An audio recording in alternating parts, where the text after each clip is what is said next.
Good morning, friends. Today we are going to learn the second part of Unit 1, Cheetah's Tears. In previous session, we have learned about the part 1 of this unit and it is a story. આપણે જોઈ ગયા આગળના સેશનમાં part 1 શું છે, story છે એક હન્ટરની અને ચિતાસના કબની.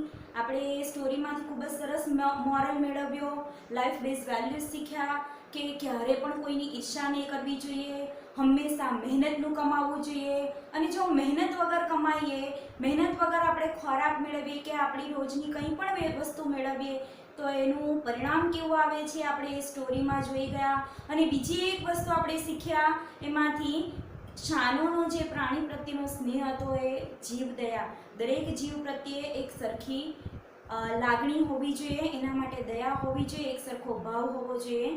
તો આ વેલ્યુઝ આપણે શીખી ગયા અને મેં તમને કહ્યું તે પ્રમાણે આપણે દરેક યુનિટમાંથી મોટે ભાગે લાઈફ બેઝ વેલ્યુઝ પણ શીખીએ છીએ અને સાથે સાથે અમુક માહિતી ઇન્ફોર્મેશન પણ મેળવીએ છીએ. તો આ જ યુનિટનો જે સેકન્ડ પાર્ટ છે ફેક્ટ્સ અબાઉટ ચિતાઝ, એમાંથી આપણે ચિતા વિશે થોડી માહિતી મેળવીશું. So we are going to learn about the second part of this unit. તો બધા વિદ્યાર્થીઓ હવે આપણે ટેક્સ્ટ બુક ઓપન કરીશું. Okay, we are going to learn the second part, cheetahs, facts about cheetah. જો તો આની અંદર આપણે ચિતા નામનું જે પ્રાણી છે એની હાઈટ, એની વેઇટ, એના જન્મ સમયે એનું વજન કેટલું હોય છે, એની જેટલી પણ લાક્ષણિકતાઓ છે, એની જે વિશેષતાઓ છે એ આપણે શીખીશું, એના વિશેની માહિતી મેળવીશું. Facts about cheetah. Height, height એટલે કે ઊંચાઈ, HEIGHT, હાઈટ એટલે ઊંચાઈ. વેઇટ, હાઈટ એટલે ઊંચાઈ, ચિતાની ઊંચાઈ કેટલી હોય છે? 100 સેન્ટીમીટર જેટલી એની ઊંચાઈ હોય છે. એન્ડ વેઇટ, વેઇટ એટલે વજન. વેઇટની સ્પેલિંગ જો WEIGHT, વેઇટ એટલે વજન અને WAIT, વેઇટ એટલે રાહ જોવી. પ્રોનાઉન્સિએશન સેમ છે, વેઇટ, વેઇટ, બરાબર, પણ સ્પેલિંગ ડિફરન્ટ છે અને આપણે જોવાનું છે WEIGHT, વેઇટ એટલે વજન.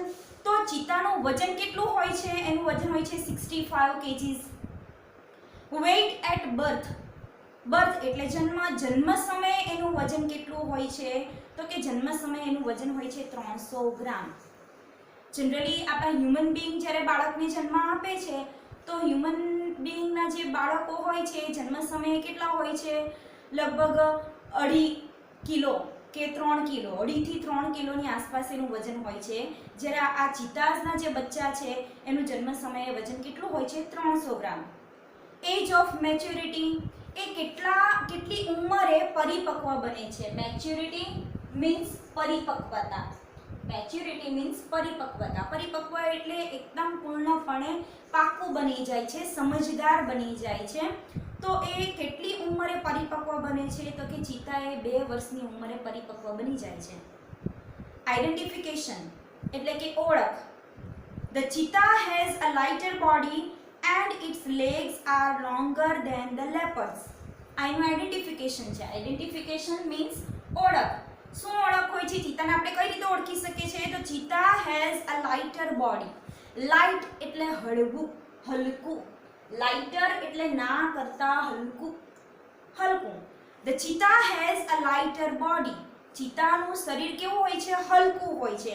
And its legs are longer, અને એના પગ જે છે એ લોંગર હોય છે, લાંબા હોય છે. THAN, than. THAN, ધેન એટલે ના કરતા. તો ચિતાનું શરીર હલકું હોય છે અને એના પગ લાંબા હોય છે. શેના કરતા? Than the લેપર્ડ્સ. લેપર્ડ એટલે દીપડો. તો દીપડાના શરીર અને કરતા ચિતાનું શરીર કેવું હોય છે? હલકું હોય છે. અને દીપડાના પગ કરતા ચિતાના પગ જે હોય છે એ કેવા હોય છે? લાંબા હોય છે. અહીંયા કઈ વાક્ય રચના છે? ગ્રામેટિકલ પોઈન્ટ છે. ગ્રામરની વાક્ય રચના છે કમ્પેરેટિવ ડિગ્રી. ના કરતા વધારે કે ઓછું હોવું એ શેની વાક્ય રચના થશે? Comparative degree. અહીંયા ચિતાને લેપર્ડ સાથે કમ્પેર કરીને એની લાક્ષણિકતા આપણને બતાવી છે, એની ઓળખ આપી છે. Because cheetahs and leopards both are the same, there is sharp difference between them. કદાચ આપણને એના વિશેની સમજ નહીં હોય, આના વિશેનું જ્ઞાન નહીં હોય, આવી ઇન્ફોર્મેશન નહીં હોય, તો we can't differentiate both of the animals. આપણે એટલી સરળતાથી બંનેને અલગ નહીં કરી શકીએ કે આમાંથી ચિત્તા કયા છે અને દીપડો કયો છે. તો these are the difference between them કે ચિત્તાનું બોડી જે છે એ લેપર્ડ કરતાં હલકું હોય છે અને ચિત્તા એ લેપર્ડ કરતાં લાંબા હોય છે. It has isolated black spots whereas the leopard has clusters of spots. શું કહે છે? It has isolated.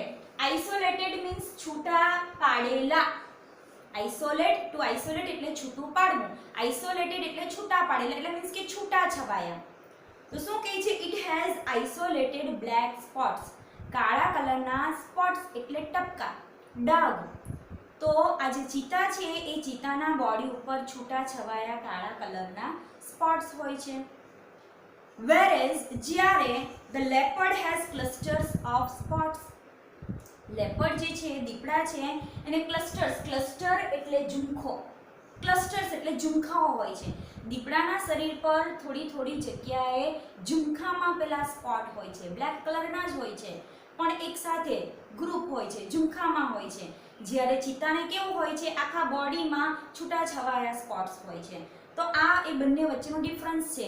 બંને પ્રાણી એક સરખા જેવા જ લાગે છે, ખાલી આ તફાવત જો આ નોલેજ આપણને હોય તો આપણે એ બંનેને અલગ કરી શકીએ, ઓળખી શકીએ કે જે વજનમાં હલકું છે, જેનું શરીર હલકું છે અને પગ લાંબા છે એ ચિત્તા છે, અને એની કમ્પેરમાં જે સેમ લાગે છે બટ એના પગ નાના છે અને વજનમાં થોડું વધારે છે લાગે છે તો એ દીપડો છે.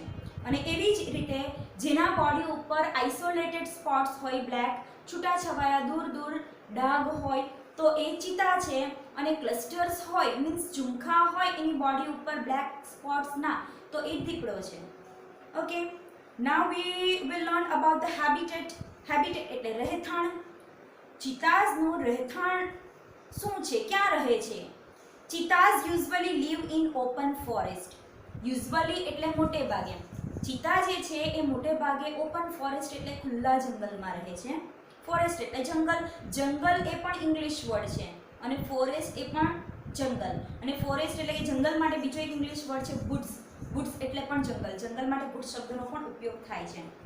પ્રેઝન્ટલી હાલમાં they are found mainly in Africa. હાલમાં એ ક્યાં જોવા મળે છે? દે આર ફાઉન્ડ એ જોવા મળે છે, ચિતાઝ જોવા મળે છે મેઇનલી એટલે મુખ્યત્વે ઇન આફ્રિકા. આફ્રિકામાં મુખ્યત્વે હાલમાં ચિતાઝ જોવા મળે છે. વી હેડ લોટ ઓફ ચિતાઝ ઇન ઇન્ડિયા. આપણા ભારતમાં પણ ઘણા બધા ચિત્તા હતા. વી હેડ ભારતમાં આપણી પાસે ઘણા બધા ચિત્તા હતા. બટ પણ the last one was shot by hunters around 1950. શિકારીઓ દ્વારા ધ લાસ્ટ વન છેલ્લો ચિત્તા જે છે વોઝ શોટ એને શૂટ કરવામાં આવ્યો હતો લગભગ 1950માં. ને ત્યાર પછી આપણા ઇન્ડિયામાં ચિત્તાઝ જોવા મળતા નથી. જો કોઈ વખત પ્રાણી દેખાઈ જાય ને કોઈ એમ કહે કે ચિત્તા જોયો તો સમજી જવાનું કે એ દીપડો હશે, because both are the same in look. અત્યારે ઘણી બધી જગ્યાએ આપણે ન્યૂઝમાં પણ વાંચીએ છીએ કે ઘણા ગામડાઓની અંદર, ઘણા જિલ્લાના ગામડાઓમાં, ખેતરાળી વિસ્તારમાં કે ગામના વિસ્તારમાં પણ દીપડા ઘૂસી આવે છે. એ દીપડા જોવા મળે છે. એટલે દીપડા, leopards are there in India, cheetahs are not found in our India. Okay, habits. એના શોખ શું છે? એની ટેવ શું છે? It is the fastest animal on the અર્થ.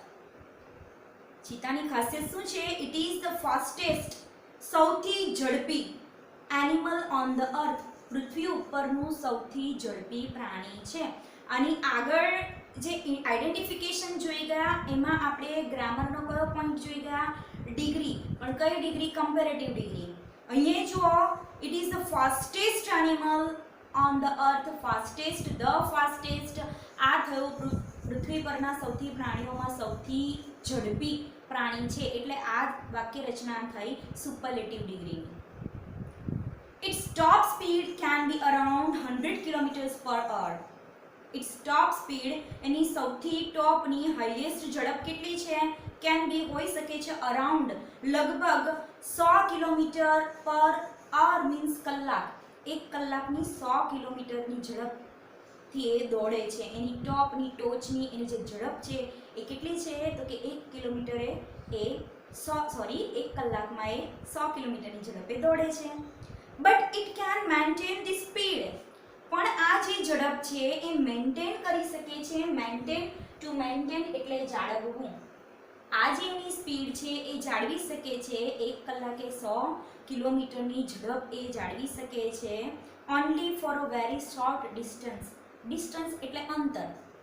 ઘણા ટૂંકા અંતર સુધી એની આ ઝડપ એ જાળવી શકે છે. અમુક અંતર થાય પછી એની સ્પીડ ઓછી થઈ જાય છે, એટલી ઝડપ એ મેન્ટેન કરી શકતું નથી. Sometimes it can take a leap એટલે કૂદકો લગાવવો. આના પાર્ટ 1 માં પણ આપણે આ વર્ડ જોઈ ગયા છે. સમટાઈમ્સ કેટલીક વાર ઇટ કેન ટેક એ લઈ શકે છે, કૂદકો લઈ શકે છે, leap as long as 15 metres, 15 metre જેટલો લાંબો કૂદકો એ લગાવી શકે છે. It creeps silently behind the prey and then leaps up to catch it. It creeps એટલે ધીમે રહીને જવું. Silently ધીમેથી. Creep એટલે ધીમેથી પીછો કરવો, ફોલો કરવો. ધીમેથી એ પીછો કરે છે behind the prey. Prey એટલે શિકાર. PREY prey means શિકાર. એટલે કે એક પ્રાણી બીજા પ્રાણીનો ખાવા માટે, ખોરાક માટે એને પકડે છે, એનો શિકાર કરે છે. એ શિકારનો અર્થ થશે પ્રે.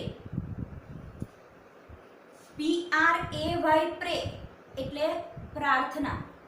ટુ પ્રે એટલે પ્રાર્થના કરવું. PRAY સેમ પ્રોનાઉન્સિએશન પ્રે. PREY એટલે એનો મતલબ થશે શિકાર. The prey and then leaps up to catch it. એ ધીમે રહીને સરકીને પેલા શિકારનો પીછો કરે છે. and then અને પછી leaps up to catch them એને પકડવા માટે કૂદકો લગાવે છે. It does not preserve its prey. To preserve means સંગ્રહ કરવો. preserve એટલે સંગ્રહ કરવો. It does not preserve its prey. એના શિકારનો એ સંગ્રહ કરતું નથી. મીન્સ એક શિકાર કર્યો, એક પ્રાણીને મારી નાખ્યું, એક હરણને માર્યું, એનો ખોરાક તરીકે જેટલો ખવાય એટલો ઉપયોગ કરે છે ને બાકીનું વેસ્ટ જાય છે, એને સાચવી રાખતું નથી. એટલે બીજી વખત જ્યારે એને ભૂખ લાગે એને ખાવું હોય ત્યારે એ બીજા પ્રાણીનો શિકાર કરે છે. તો it does not preserve its prey. This sometimes causes death of cubs and young cheetah. આને કારણે શું થાય છે? એ ખોરાકનો સંગ્રહ નથી કરતો, એને કારણે this sometimes કેટલીક વાર causes એટલે એનું પરિણામ આવે છે. પરિણામે છે શેમાં પરિણામે છે? death of cubs બચ્ચાઓનો મૃત્યુ થાય છે. and young cheetah અને જે યુવાન ચિતા હોય, નાના ચિતા હોય, એ નાના ચિતાનું પણ મૃત્યુ થાય છે. કેમ? બીકોઝ જ્યારે અતિશય ભૂખ લાગે છે અને તે સમયે કદાચ એ લોકોને શિકાર નથી મળી રહેતો અને શિકારનો સંગ્રહ તો કર્યો નથી હોતો, તો જે સમયે ખોરાક સમયસર ન મળી રહેવાને કારણે ઘણી વખત એમનું મૃત્યુ થાય છે. It is a સોલિટરી creature. સોલિટરી means એકલું, એકાંકી. સોલિટરી મીન્સ એકલું અથવા તો એકાંકી. એટલે ક્રિએચર એટલે જીવ. ક્રિએચર મીન્સ જીવ.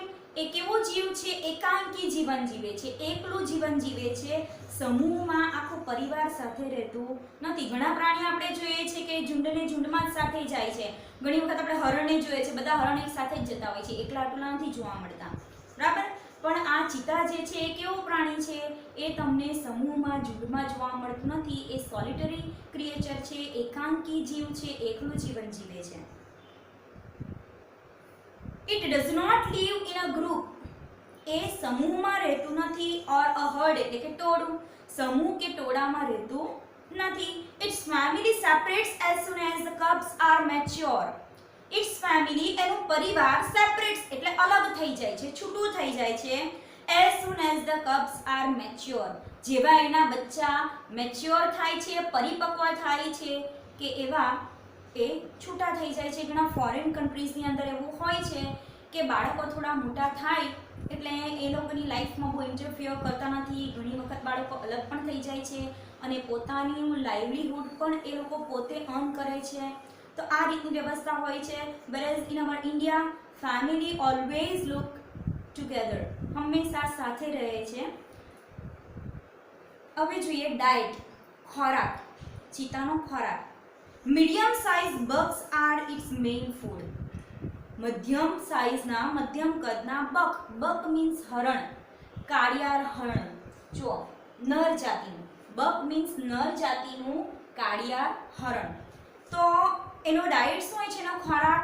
મધ્યમ કદના કાળિયાર હરણ નર જાતિના આર ઇટ્સ મેઇન ફૂડ, એ એનો મુખ્ય ખોરાક છે, એનો ફેવરિટ ખોરાક છે. It also catches hares and large birds. It also catches, એ પકડે છે, કોને પકડે છે? હેર્સ એટલે સસલું, ઓલ્સો એટલે પણ, એ સસલાને પણ પકડે છે, એન્ડ લાર્જ બર્ડ્સ મોટા મોટા પક્ષીઓ. હેર મીન્સ સસલું, એના માટે બીજો ઇંગ્લિશ વર્ડ છે રેબિટ. બની એટલે પણ સસલું, સસલાને બની પણ કહેવાય છે. શું કહે છે? It also catches hares and large birds. વિશાળ મોટા પક્ષીઓ અને સસલાને પણ એ પકડે છે. હવે જોઈએ કબ્સ, બચ્ચા. ચિત્તાના બચ્ચા કેવા હોય છે? કેટલા બચ્ચાને જન્મ આપે છે? The female gives birth to 2 to 4 cubs at a time. જે ફિમેલ માદા ચિત્તા છે gives birth, એ જન્મ આપે છે 2 to 4 cubs at a time, એક સમયે 2 થી 4 બચ્ચાને જન્મ આપે છે. They are very beautiful with long silver grey fur. They are very beautiful. Beautiful means સુંદર, ખૂબ જ સુંદર હોય છે એના બચ્ચા. with long silver grey fur, લાંબા સિલ્વર ગ્રે કલરના ફર એટલે કે રૂંવાટીવાળા બચ્ચા હોય છે.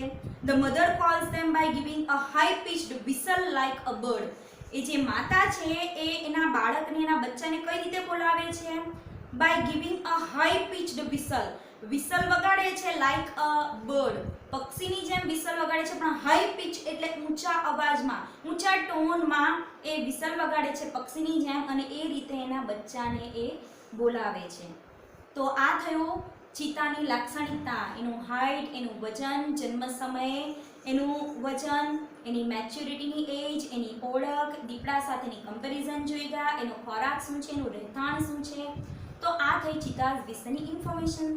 So friends, we have learned the life-based values and the information, important information we have got from this unit number 1, cheetahs, tears. So we are going to close this unit. આપણે અહીં આ unit complete કરીએ છીએ. I hope you have got all the information and you have properly understood the unit. Thank you.